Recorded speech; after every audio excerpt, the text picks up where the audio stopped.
Subscribe to my YouTube channel, share it with your friends, and comment your thoughts. The scent of lavender and rot. She woke up with the taste of copper in her mouth and the overpowering scent of lavender, sweet, artificial, like the cheap plug-ins they used to cover up mold or death. Her arms were strapped down, leather, tight. Breathing was hard. The room was dark but not silent. Something moved in the walls. She blinked against the dim purple light above her, shaped like a flickering candle, but cold, electric. Her wrists ached. Something was wrong with her skin, itching, stretched. Her right hand twitched involuntarily. Where am I? Her eyes darted left. A mirror. Her reflection stared back. Sort of. Her eyes were glassy, distant. Her hair had been chopped into jagged tufts, matted with something dark. Blood, a long, thin gash ran from her jawline down her neck like a stitched-up mouth. Someone had tried to close it with black thread. She wasn't in a hospital. This was a bedroom, but stripped bare. No windows, no furniture, just the bed she was tied to and the mirror across from it. And the smell of lavender, thick and choking, like it was trying to hide something dead. Footsteps, soft, like slippers. She froze. Breath locked in her throat. The door creaked open. Slowly, a silhouette entered. Tall, thin, hunched. A woman, or something that had once been one. Pale face, heavy with makeup, smeared like an old porcelain doll left out in the rain. Her voice was syrupy and low, laced with something that made the hair on the back of your neck stand up. Awake already, Charlotte? Charlotte, that wasn't her name. But she didn't speak. Couldn't. The woman came closer. The lavender got stronger. Gagging. She set down something on a metal tray next to the bed. Glass clinked. Scissors gleamed. She leaned close, so close Charlotte could smell the rot behind the perfume. You were very bad last night. I had to sew you up again. But that's okay, sweetheart. It's Halloween. And on Halloween, we forgive our little monsters. She smiled, and that smile didn't reach her eyes. Hours earlier. Lena had moved into the old Victorian rental with excitement and low expectations. She was used to Craigslist nightmares, dirty kitchens, roommates who didn't talk, passive-aggressive post-it notes. But this one was weirdly perfect. 2 roommates, both women, friendly, quiet. And the house was charming in that spooky Halloween way. Creaky floors, stained glass, high ceilings. The rent was cheap, too cheap. The listing had called it the Lavender House, historic home with original features, must-love cats, female roommates only, no drama. She'd been desperate. Her last roommate had stolen her antidepressants and accused her of hiding cameras in the shower. Lena just wanted peace. She moved in on October 25th. Her roommates, Elise and Margot, were pleasant enough. Elise was a therapist in training, warm, overly smiley. Margot was a florist with a nervous laugh. They liked puzzles, herbal tea, and had a whole shelf of weird old dolls in the living room that Lena pretended not to notice. There were rules. No. Guests after dark. Keep your bedroom door locked at night. From the inside, never enter the basement. Ever, Elise explained it with a smile. The floorboards are weak. We don't want anyone falling through. It's not safe. The old owner left it in a bad state. Lena nodded. She didn't care. She just wanted quiet. But something felt off. The smell of lavender was everywhere. In the laundry, in the walls, even in the water. One night she woke up coughing. It was like someone had poured lavender oil on her pillow. But when she checked, there was nothing. And the cats. She never saw them, but she heard them. Claws on the floor, meows in the vents, sometimes a low purring under her bed. Elise said they had 3, but they were shy. On October 30th, Lena found the first note. It had been slipped under her door in the middle of the night. A torn, piece of floral stationery, The handwriting shaky, hurried. "You're not safe here. Do not drink the tea. Check the attic before midnight." See? She laughed it off, a Halloween prank. But the next morning, Elise handed her tea like always. Lavender and chamomile, and Lena suddenly felt cold all over. She poured it down the sink when no one was looking. That night, she found her bedroom door unlocked. She always double-checked it, always. And now, it hung open. The hall was dark, the lavender smell, stronger than ever. She tiptoed out, heart pounding, and made her way to the attic stairs. The door was nailed shut, but one nail was loose. She pulled it. The door creaked open. The attic was dust and shadows. But there was a shape near the back, a trunk.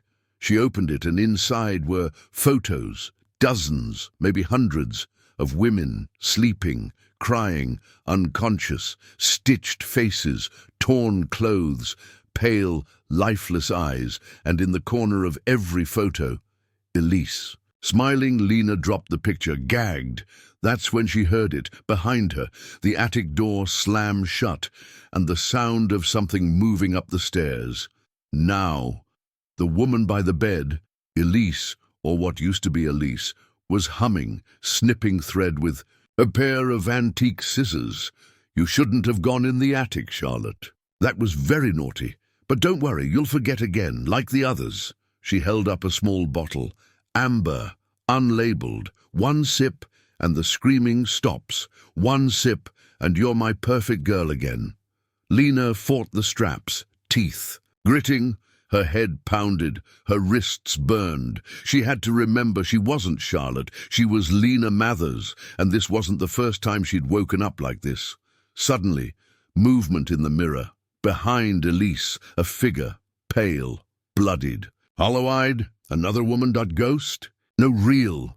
She stood behind Elise silently, raising a shard of glass. Then, a flash of motion. Blood sprayed across the wall. Elise dropped to her knees, hands clutching her throat. The woman stepped forward. She looked like one of the women from the attic photos. She untied Lena's wrists, eyes wide and wet with grief.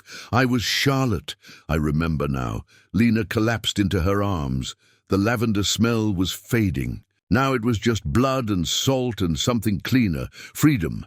But freedom doesn't always mean escape. That night, as Lena ran barefoot through the woods behind the house, she looked back one last time.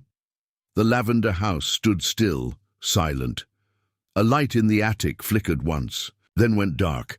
She didn't stop running, not even when she heard Elise's voice, soft, sweet, still alive somehow, whispering through the trees. They always come back.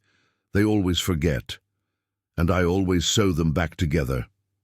They always come back. Lena didn't remember falling, but she remembered the sound of her feet thudding against forest ground, her heartbeat roaring in her ears, the copper taste of blood in her mouth. And the voice, Elise's voice, still echoing like it was inside her skull. They always come back. She didn't stop running until the trees thinned and the smell of lavender finally left her lungs. Her bare feet were cut and cold. Her nightgown soaked in mud, leaves, and blood that wasn't hers. A single street lamp lit the edge of a narrow, cracked road. She stumbled toward it, eyes wide, limbs numb. A car passed. She screamed, waved. The driver slowed. 3 weeks later, Lena sat on a thin mattress in a locked room with no sharp edges. The lights buzzed overhead. A camera watched her from the corner. The nurse on duty called her Charlotte. No matter how many times she corrected them, she wasn't in jail. She was in Whisper Hill Psychiatric Rehabilitation Center. They said someone found her wandering barefoot, delusional, in the woods. Her body was covered in self-inflicted wounds. She'd been muttering about a house that didn't exist, women with sewn-up faces, and a therapist who drank blood-laced tea. She'd been sedated before they even let her speak. No one believed her. When they showed her a photo of Elise, the woman she swore had stitched her mouth shut, she saw someone else entirely. A middle-aged school counselor with 2 kids and a clean record. Not a trace of resemblance. The police said the Lavender House didn't exist.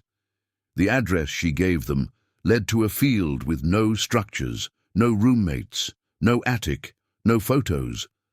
But Lena remembered. She remembered the mirror, the stitched-up mouth, the scream cut off by thread, the girl in the mirror who'd saved her, Charlotte. She remembered her like a sister, or maybe a previous version of herself. And now, they were calling her Charlotte. Again, every day, the new patient on the 21st day of her stay, the door to her room opened with a sharp click. A nurse wheeled in a new girl, about Lena's age, dark curls, swollen eyes. Her hands were bandaged, her wrists wrapped like something had tried to get out through her skin. Her name was Mira. Mira didn't talk much. She stared out the barred window most of the time, sometimes whispered in her sleep. On her 3rd night, she asked Lena the question that made her freeze. Have you ever tasted lavender in your dreams? Lena turned slowly. What did you just say? Mira hesitated, then leaned closer. When I was a kid, my mom rented this house from a friend. Old place, creepy, smelled like lavender. I used to wake up with scratches on my arms. One night, I woke up buried in stuffed animals, hundreds of them, all stitched shut. My mum said I did it to myself. Her eyes glistened, but I didn't. Something in that house taught me how. Lena swallowed hard. Where was this house? Upstate. They tore it down, I think, but I still see it when I sleep. The doors are always locked except for one. The attic. Lena's throat went dry. You saw the attic? Mira nodded slowly. I think there's something in it, something that gets into your memories, into your name. It's like it collects people, changes them. Like a nest, Lena whispered, without meaning to. It always smells like lavender. Mira's face twitched. You've seen it too, not a question. A statement. Night terrors. That night, Lena dreamt of thread, tight, black, wet with spit. She was in the Lavender House again. But this time, she wasn't tied down. She walked barefoot across the creaky floorboards toward a faint noise, singing from behind a door marked with an iron keyhole. She peeked through. A woman sat in front of a vanity mirror. She was sewing her own mouth shut, smiling the whole time, and in the mirror stood Elise, holding scissors. We're all stitched together here, Elise whispered in her dream. And you're the needle, Charlotte. Lena screamed and woke. Up, Mira was already sitting up. She hadn't slept at all. It's not a dream, she whispered. It's a memory it wants you to remember. That's how it brings you back. Reality fractures. Over the next few days, Lena started hearing it again. The purring, first in the vents, then under the mattress, then in the mirror of her hospital room. The scent returned too. Lavender, faint but undeniable. The nurses blamed. Her medication. Mira blamed something else. We're not in a hospital anymore. We're in the next room of the house. Lena stared at her. What are you talking about? The house doesn't let you leave. Not really. It just turns the page, rewrites the scene. One day you're in the attic, then the woods, then a hospital. It sews you into the next chapter. Lena shivered. That's insane. So is smelling lavender where none exists. So is waking up with stitches in your mouth. So is hearing voices from mirrors. Mira leaned close. They think your name is Charlotte, right? Want to know why? Lena's heart pounded. Because I think mine is too. The basement door one night, during a blackout, the emergency lights turned the hallway red. Nurses were shouting. Security alarms blared. Patients screamed. And Lena's door unlocked itself. Mira stood in the hallway already, barefoot, eyes wide with clarity. It's opened a door. I can feel it. They walked down the corridor together, guided only by red blinking lights. At the end of the hallway, past the therapy rooms and the medication station, was a service elevator no one ever used. The doors stood open. Inside, there, was a single button. B basement. The elevator shook as it descended. Metal screeched. Lights flickered. Lavender poured in like gas, thick and poisonous. Mira began humming. A lullaby Lena recognized. One Elise used to hum when she tightened the straps. Hush, little baby, don't say a word. The doors opened. They were in a basement, but not the hospital's. Wooden floorboards, a workbench with tools, rusty scissors, and a mirror. Lena stepped toward it, trembling. Her reflection was wrong. Her face was bruised, her mouth stitched, her eyes vacant. Then the reflection moved on its own. It smiled, spoke through sewn lips. They always come back. The return, when they woke up, they were back in their hospital beds. No alarms, no blood, no purring. Nurses said they'd both had seizures, nightmares, but the lavender scent clung to their hair. Their fingers were pricked with sewing needle marks. And carved into the wall behind Lena's bed, scratched so deep the plaster flaked off, were 4 words. You never left, Charlotte. The ones the house keeps. Lena stopped correcting the nurses. When they called her Charlotte, she nodded. When they handed her meds, she swallowed them without asking, because every time she fought back, the house fought harder, and every time she closed her eyes. She woke up somewhere deeper inside it. The dreams weren't dreams anymore. They were warnings, or memories she didn't own. The girl in the mirror, it was a Tuesday morning when the reflection changed again. Lena had just finished, brushing her teeth with hospital-issued paste, standing in front of the metal mirror, bolted to the wall. But when she looked up, she wasn't there. A different girl stood in her place. She looked about 16, pale, matted hair, mouth wide open in a scream Lena couldn't hear. Then her mouth began to sew shut before her eyes, as if invisible hands worked quickly across her skin, dragging black thread through flesh. One eye turned black, then the mirror cracked from top to bottom. Lena screamed. The nurses found her collapsed, clutching her face. Mira's revelation. That night, Mira sat with her knees pulled to her chest. She hadn't eaten. Her lips trembled when she finally spoke. Do you know what I remembered last night? Lena looked over, still shaken. Mira whispered, I remembered my real name. Lena's eyes widened. What do you mean? My real name? Before the house, before it tried to change me, I remembered my mother calling me down the hallway when I was 4. Mila, not Mira. It was Mila. Lena's stomach twisted. The house renamed you. It rewrites people, like chapters in its own story. It lets you live a little, forget, wander off, and then it calls you back, with lavender, with memories, with names that don't fit anymore. Lena whispered, Charlotte. Mira nodded, trembling. You don't remember either, do you? Room 13 the next day, while walking the hallway during supervised rec time, Lena noticed a door she'd never seen before. Room 13. There was no room 13 on the patient chart. None of the staff mentioned it. The other patients ignored it like it didn't exist, but Lena couldn't look away. The door was painted shut. Scratches marred the wood like something had clawed from the inside, and above the doorframe, scrawled faintly, in red, Do not let. Her out. She asked a nurse about it. The nurse stared blankly. There is no room 13. Lena knew what that meant. Another chapter. Whispers from the vents. That night, the purring returned. Not from under the bed, but from the vents above, and with it came the whispering. Not voices, not language, just thread sounds, the scrape of needles, the slide of scissors, and a wet, slow tug of something being sewn in the dark.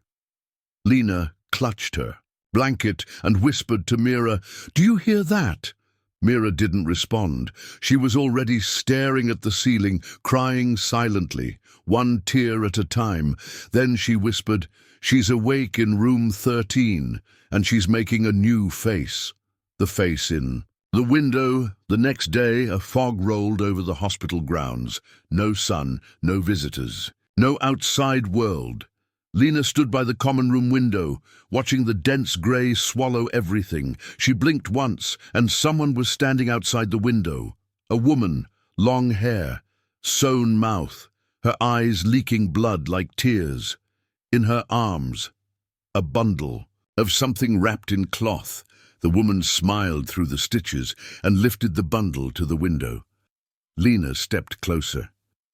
Inside the cloth was a mirror, and inside the mirror Lena saw herself, gagged, bound, screaming, but she didn't remember the moment. It hadn't happened yet.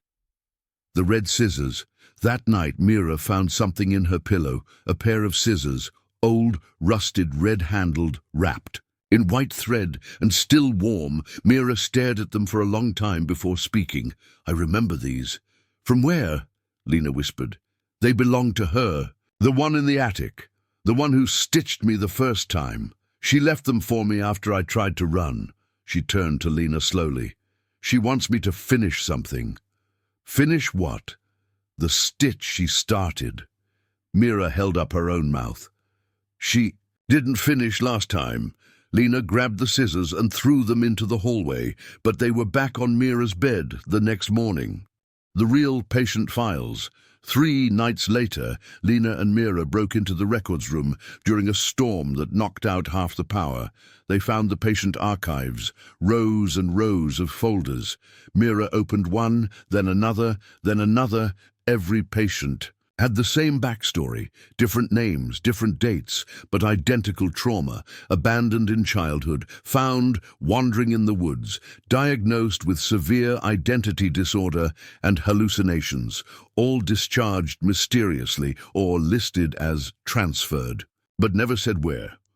Lena opened her own file. Inside was a photo, but it wasn't her. It was a girl with black eyes and a wide, stitched-up grin, and underneath, scrawled in red pen, Charlotte number 7, the one who keeps coming back, the return of Elise. The next evening, during group therapy, the door opened, and Elise walked in, smiling, holding a clipboard. "Good afternoon, everyone.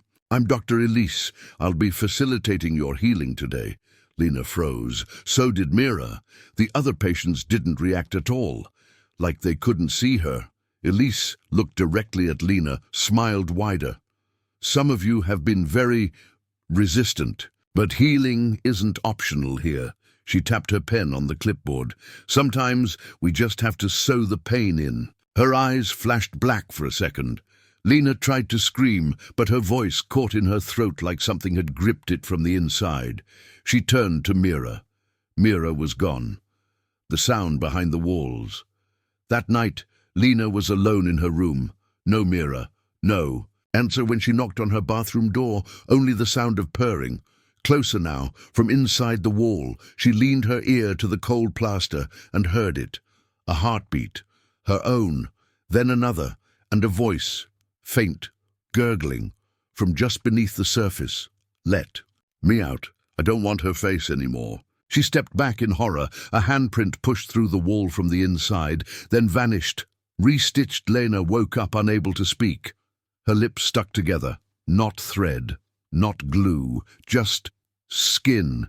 Fused in her sleep. She clawed at her face until the skin tore and blood poured down her chin.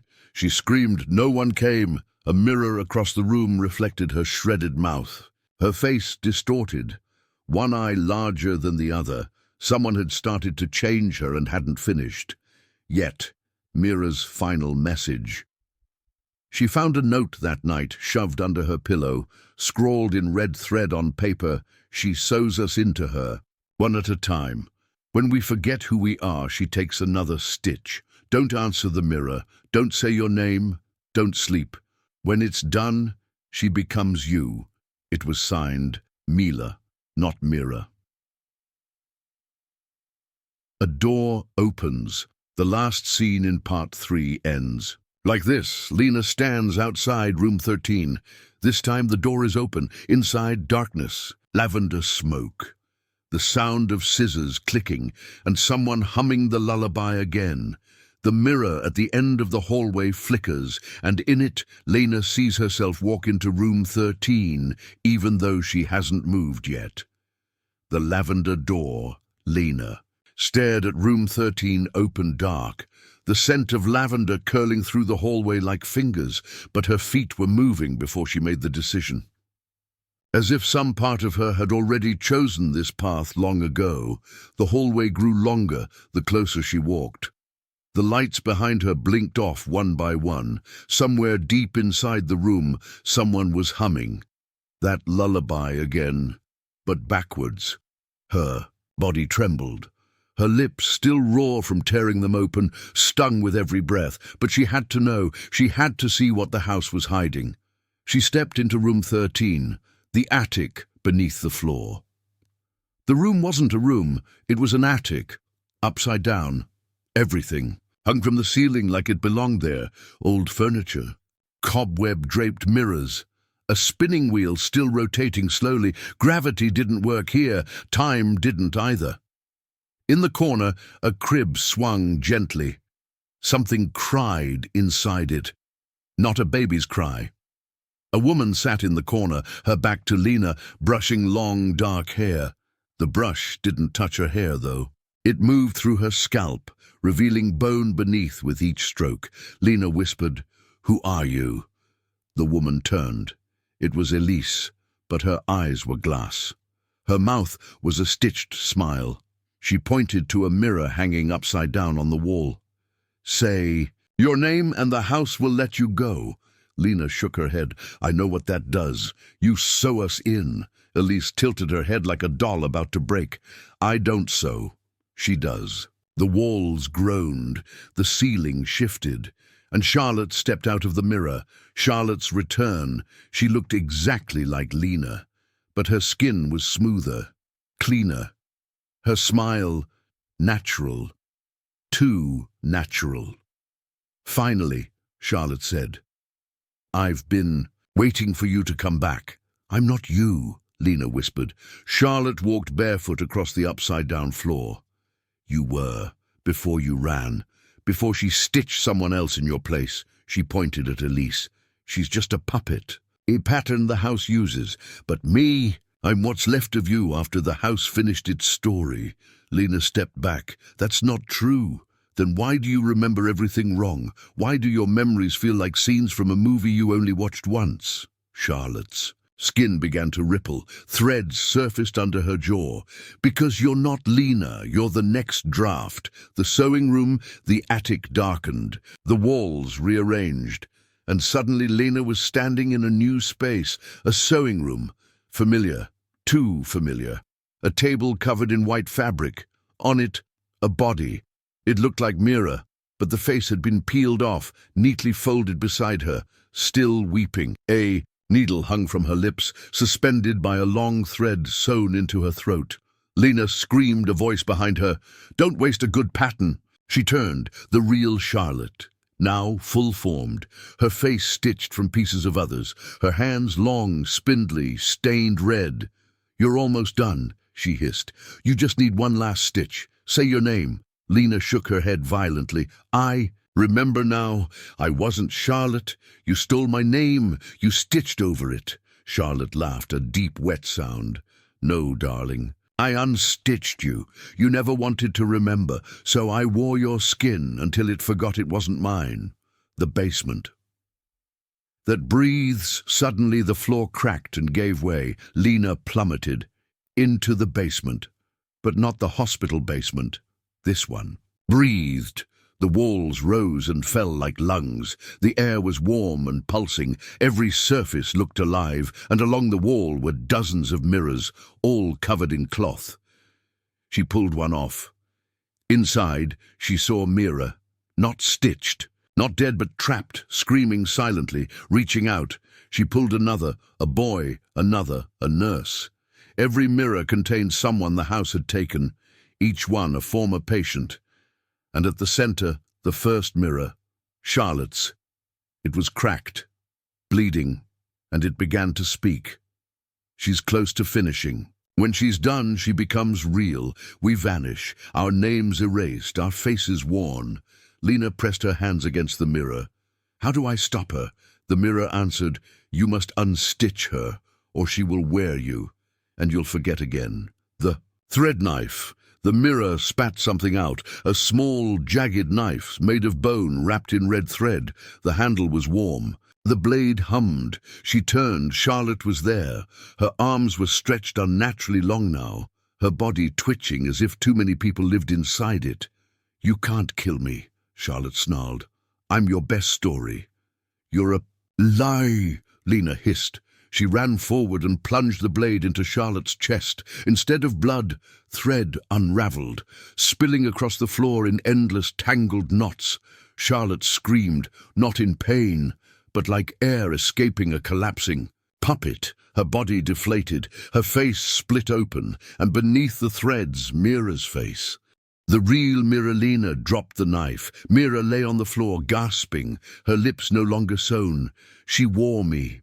She wore all of us," Lena whispered. They helped each other up.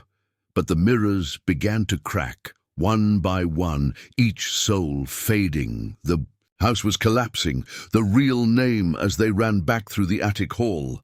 The hospital corridors twisted like intestines, doors melted, lights burst. Lavender smoke choked the air. Mira coughed blood. "You have to finish it. Say your real name." "I don't remember." "Yes, you do. You always knew." "The house. Just took it." Then Mira screamed. The wall behind her opened into a stitched mouth and she was dragged in, gone. Again. Lena collapsed in front of the mirror. Charlotte's mirror. Her own reflection blinked. "Who are you?" it asked, and Lena remembered. The memory came back like thunder, her mother screaming her name after a car crash, her sister hiding in the attic with scissors and a dead-eyed doll, the room with lavender painted on the walls, her name. She leaned forward and whispered, "My name is Eloise." The mirror shattered, the final thread. The hospital vanished. She stood in an empty field of thread. One long red line stretched to the horizon. At the end, a door. Lavender smoke trickled beneath it. She followed the thread. One step, then another. And, as she reached the door, a voice whispered behind it, "We're still in here. You wore us to remember, but now we wear you." The door opened. Inside, a mirror. Eloise looked at her reflection, and the reflection smiled back, but didn't smile the same. The eyes were wrong. "The mirror that wears you," Eloise. The name echoed like thunder inside her skull. Her name. Her real name. And now that she had spoken it, the world around her had changed. The stitched illusions peeled away. The dream hospital corridors, the upside-down attic, the weeping walls, all gone. What remained was herself, and the mirror in front of her. Except the reflection wasn't copying her movements anymore. It was watching her. "You got further than the others," the reflection said, tilting its head. "But that doesn't mean you're free." Eloise reached for the mirror's frame. Her fingers stopped inches from the glass. "What are you?" she whispered. "I'm the draft you buried, the version of you that died in that house." The reflection smiled, eyes like stitched buttons. "But I got out. I got into you." The glass between Eloise pressed her palm to the mirror. It felt like skin. The reflection mirrored her perfectly, but she could see the seams now, barely there threads along the jawline, tiny red stitches under the ears, the kind of details only someone looking for ghosts would ever see. "You're not me," she said. The reflection's smile faltered. "Aren't I?" "No. You're the one the house made when I tried to forget." She looked down. The floor beneath her wasn't floor at all. It was fabric, stretched tight, trembling. The world wasn't real anymore, or maybe it never had been. The house of E. Virgins! The mirror rippled like water, and Eloise stepped through. She emerged inside a long hallway of mirrors. Each mirror was a moment, a life, a different Eloise. In one, she was 12, sitting beside a woman in a lavender dress, holding a needle. In another, she was screaming in a hospital bed, stitched into a restraint jacket. In another, she was Mira, looking in the mirror with her eyes. She spun around. "These aren't mine," a voice answered. "They were once." She turned. Mira was there, but older, eyes hollow, body thin and translucent, like a ghost caught mid-fade. You're not the only one the house stitched. Eloise's throat went dry. What are you now? A pattern that didn't hold. Mira stepped. Closer, her feet didn't touch the ground. You survived, sort of, but you also stayed. A piece of you stayed, and it sewed itself into me. Into the others. She raised her hand. Red thread spilled from her fingertips. You weren't a victim. You were the pattern the house kept remaking. The sewing room. Again. They turned. The hallway fell away. Back in the sewing room. The original. But this time, it was alive. The walls pulsed like a wound. The mirrors were now mouths gasping silently. At the center, a tall figure sat at the sewing machine. Not Charlotte, not Mira, but someone older. Hands wrinkled, lips chewed down to red. Mother, Eloise blinked. No. You remember her now, Mira whispered. The woman at the machine didn't look up. She was sewing something with shaking hands. Fabric, human. Another face. Eloise stepped forward. Stop it. Her voice trembled. You did this. You made all of them. The woman paused. Then I had to. Her voice cracked like old cloth. You weren't right, Eloise. You kept tearing. You wouldn't stay put. You kept forgetting who you were. You sewed people into me? Eloise cried. I made you whole. Her mother stood now, eyes wet and angry. I made sure you didn't disappear again. She held up the thing she'd been stitching, a face, Eloise's fresh, still blinking. No more versions, the mother said, just the one that listens. The fire in the thread Eloise grabbed the bone knife from her belt. It hadn't been there a second ago, but it was now. She rushed the sewing table, her mother screamed, and suddenly she was Charlotte again, and then Mira, and then someone else. All the faces, all the versions, twisted into one form, growing taller, bonier, threads, lashing out like veins. You were always the needle, it roared. You pulled them in. Eloise slashed the knife across the air, and the room split. The walls peeled away like paper, and behind it the real place revealed itself. A burned house, blackened beams, ash everywhere, the remains of the lavender room. She was back. The truth in. Ash, the lavender room was gone, charred, collapsed, the window shattered. The floor cracked, and in the corner, a child's skeleton, tiny, clutching something, a needle. Eloise fell to her knees. No, she whispered. The memories hit her all at once. She'd hidden here the night the house burned. She'd been sewing. A doll when the fire started. Mother locked her in, said she wasn't ready to be let out. Mira tried to save her. Mira had come back and pulled her out, but only part of her got out. The rest, the screaming, panicked part that wanted to stay safe, that part stayed here, and the house made it into a pattern. The ghost and the girl Eloise turned. The stitched woman, Mother, Charlotte, Mira, was unraveling. The fire had started again, this time for real. Eloise held the skeleton gently. I'm sorry, she whispered to her younger self. You didn't deserve this. The house screamed, the mirrors all shattered. At once, from each came a name. Sam, Terry, Jules, Mira. Every soul the house had worn, and finally, Eloise. The final cut. Eloise held up the bone knife one last time, not to cut anyone else, but to cut herself. She carved the last thread from her wrist. The red line snapped, like a puppet string, and suddenly, silence. She woke up. Screaming, Eloise gasped awake, in a hospital bed. Not the stitched one, not the lavender corridors, a real room full in her arm. Mira in the chair beside her, not ghost Mira, not stitched Mira, just her alive. You came back, Mira whispered, eyes glassy with relief. Eloise reached, out fingers trembling. What day is it? Halloween. Eloise laughed once, then wept, but deep in her palm a red thread remained still pulsing. The ones that stay behind. The hospital lights hummed overhead. Eloise lay still, staring at the ceiling like it might crack open and show her a different sky.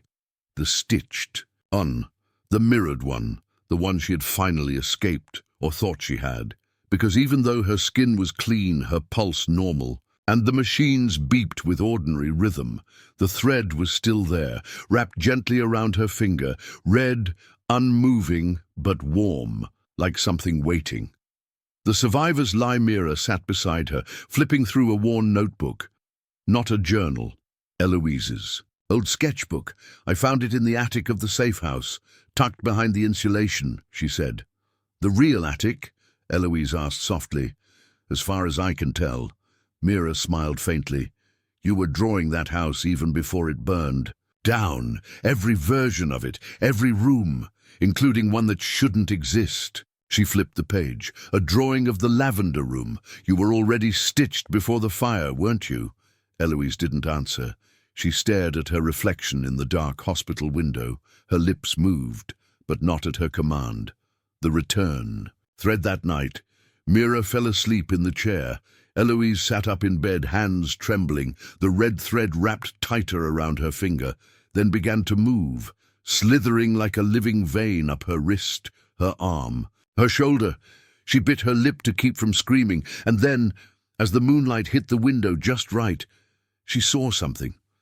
A shape standing behind her reflection, a woman, thread for hair, black buttons for eyes. Her mouth was sewn shut, but her reflection smiled. There's no real world anymore, Eloise, it said. Only the one where you finally belong. The stitched calling. She tore the IV from her arm, shaking, her breath clouded in front of her, like the room had turned to winter. The mirror began to fog. Words formed in the mist. Who finished your story? Eloise stepped back, the thread now wrapped around her throat. This isn't real, she whispered. From across the room, Mira stirred. What's... She stopped, stared at the thread. It was wrapped around her too, tight, digging into her skin. Eloise, I thought I killed it, Eloise whispered. I thought the house burned. Mira shook her head slowly. You didn't kill it, El. You remembered it. And that gave it a path back. The mirror cracked, once, twice, then shattered. The echoing house. They weren't in the hospital anymore. No warning, no transition. They were simply there, in the blackened shell of the lavender room. Ash rained from the ceiling like snow. The skeleton of the sewing machine stood in the corner, melted and rusted, and in the center a girl, not Eloise, but wearing her face, staring blankly, thread hanging from her mouth like drool. She's the first, Mira whispered, the original one, the part that never left. Eloise nodded slowly. She understood now. She wasn't fighting a thing. She was fighting a version of herself, one that believed safety only came in being stitched, controlled, bound. The final pattern. Eloise stepped toward the girl. She didn't flinch, didn't breathe, just stared. You survived by hiding, Eloise said gently. But we don't need to hide anymore. She said I had to stay quiet, the girl whispered, voice like ripping cloth. Said if I screamed, the house would eat me. Eloise knelt, took her hand. She's gone. The house burned. And the fire didn't take you, not all of you. The girl blinked slowly. But if I leave, who stays behind? That was the truth, wasn't it? There always had to be one version of Eloise in the house. That's how the curse fed. That's how the stitched patterns stayed alive. Someone had to stay. The decision behind her, Mira whispered. We can end it, burn it again, for good. But the girl, the child Eloise, began to cry, not stitched tears, not mirrored horror, real tears. I don't want to be alone, she whispered. Eloise turned, tears streaking her own face now. You won't be. She looked at Mira. Get out now. What? This place has fed on loneliness, fear, abandonment. It needs someone afraid to leave, someone forgotten. She hugged the child tight. But she's not forgotten anymore. Mira's voice broke. Eloise, don't. It ends with me, Eloise said. "The fire again," Mira screamed. But the fire had already started, from the thread in Eloise's hand. It caught the fabric of the room, the walls, the floor, the mirrors, and consumed it in seconds. The stitched girl didn't burn, she just glowed. Warmth where there'd been cold, hope where there had been terror. Eloise whispered into her ear, "Tell the house it can't wear me anymore." The aftermath. Mira awoke outside the ruins, just like before, covered in ash. But this time there was no house behind her, no frame, no hallway, no lavender room, just a field and silence. In her hand, a single item, Eloise's sketchbook. The pages were blank, except the final one, a drawing of a stitched girl, and a line beneath it. "Sometimes the only way to end a pattern is to stop trying to fix it." 1 year later, Halloween Mira stood before a group of survivors at a trauma center, holding the book, speaking softly. This is not just a ghost story. It's a story about how pain tries to shape us, how sometimes, to survive, we let parts of ourselves get sewn into patterns that aren't real. She turned the page, showed the stitched face. But what Eloise taught me is that healing doesn't always mean escaping. Sometimes it means facing what the fire left behind, and loving it anyway. A girl in the back raised her hand. "Do you think she's still in there?" Mira smiled sadly. "No, I think she became the fire." Final twist. Later that night, Mira walked home, alone, fog curling around the streetlights. She stepped into her apartment, locked the door, and poured herself some tea, then saw it, the mirror in the hallway. Cracked, fogged, one line written across it in red thread. "Sometimes the survivor is just the next stitch." Mira turned slowly. In the reflection, her smile moved a second late. The end.